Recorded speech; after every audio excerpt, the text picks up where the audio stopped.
Oi, Dew, pulgo Dew. Mana jaga mau lagi?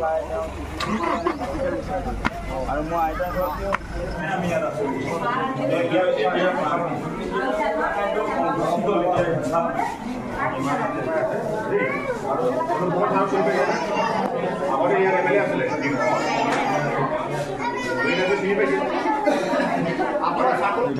পানী কমি গ'ল বহুত মানুহ মানে ঘৰলৈ গৈছিলে আৰু গধূলিলৈ আহিব পাৰে।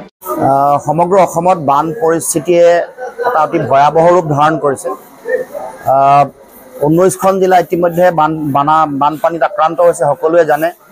আৰু প্ৰতিখন জিলাতে শ শ পৰিয়াল বানপানীত আক্ৰান্ত হৈছে।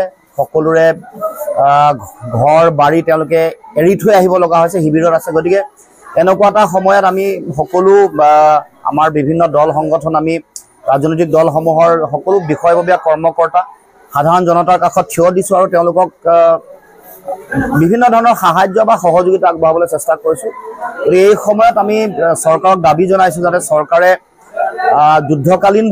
যুদ্ধকালীন তৎপৰতাৰে তেওঁলোকে যাতে উদ্ধাৰ অভিযান চলায় আৰু বিশেষকৈ যিসকল দুৰ্গত ৰাইজ আছে তেওঁলোকৰ প্ৰয়োজনীয় সকলো সা সুবিধা, তেওঁলোকৰ প্ৰয়োজনীয় খাদ্য সামগ্ৰী, চিকিৎসা সেৱা, তাৰ লগে লগে পশু খাদ্যৰ যোগান যাতে যুদ্ধকালীনভাৱে ধৰে, তাৰ লগে লগে আমাৰ যিসকল শিশু আছে তেওঁলোকৰ চিকিৎসা আৰু তেওঁলোকৰ খাদ্য, শিশু খাদ্যৰো বিশেষ ব্যৱস্থা কৰিবৰ কাৰণে আমি চৰকাৰক দাবী জনাইছোঁ। আজি মুখ্যমন্ত্ৰী ডিব্ৰুগড় জিলালৈ আহিছে, ডিব্ৰুগড়ৰ বিভিন্ন প্ৰান্তত তেওঁলোকে পৰিদৰ্শন কৰিছে।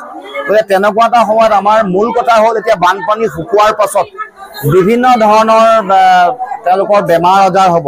এই বেমাৰ আজাৰবোৰৰ চিকিৎসাৰ কাৰণে কিন্তু বিশেষ ব্যৱস্থা গ্ৰহণ কৰিব লাগিব। তাৰ লগে লগে বানপানীৰ পিছত যেতিয়া ঘূৰি যাব মানুহ, তেওঁলোকৰ বিভিন্ন সমস্যা হ'ব, বিশেষকৈ ক্ষতিপূৰণকে ধৰি আন কথা বতৰাবোৰত যাতে প্ৰশাসন আৰু যাতে কৰ্তৃপক্ষই যাতে দৃষ্টি নিক্ষেপ কৰে, এই অভাৱ অভিযোগসমূহ দূৰ কৰিবৰ কাৰণে বিশেষ ব্যৱস্থা গ্ৰহণ কৰে। তাৰ কাৰণে মুখ্যমন্ত্ৰীয়ে ব্যৱস্থা গ্ৰহণ কৰিবৰ কাৰণে বা এই সম্পৰ্কত জিলা উপায়ুক্ত বা জিলা কৰ্তৃপক্ষক তৎকালীনভাৱে শক্তিশালী নিৰ্দেশ প্ৰদান কৰিবৰ কাৰণেও মই দাবী উত্থাপন কৰিছোঁ।